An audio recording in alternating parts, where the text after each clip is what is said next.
আজকে আমাদের ঝাল খেয়ে পুরো 12টা বেজে গিয়েছিল। আমরা কি কি ভর্তা খেলাম আর ভর্তা খাওয়ার পর আমাদের কি কি অবস্থা হয়েছে তাই নিয়ে থাকছে আজকের ব্লগ। সবার প্রথমে আমরা চলে গেলাম কামরাঙ্গা পাড়ার জন্য। এখানে ওরা সবাই কামরাঙ্গা করাচ্ছিল। মাশাআল্লাহ কামরাঙ্গা সাইজগুলো ছিল অনেক বড়।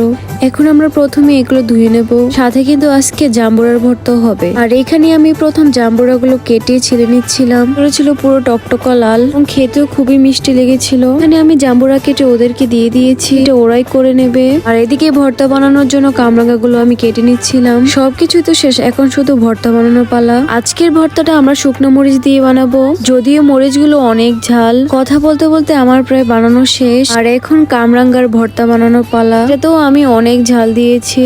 শুকনো মরিচের পরে আমি আরো গুঁড়া মরিচ অ্যাড করেছি এটার সাথে। আজকে ভাবলাম সবাই মিলে পার্টিতে বসে খাবো, সাথে সবাই পার্টিতে বসে খাবার মজাই আলাদা। এই যে দেখুন সবাই কত মজা করে খাচ্ছিল। এখন তাদের রিভিউ শোনার পালা।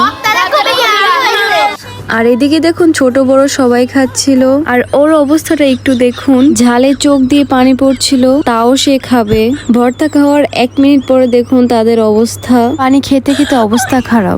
আর আরেকজনের অবস্থা দেখুন, এ পুরো অন্য জগতে চলে গিয়েছিল।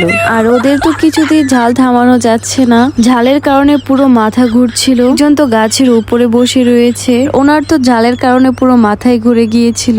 আর ওর কথা আমি নাই বললাম, ঝাল হলেও সে সবটা খেয়েই শেষ করবে।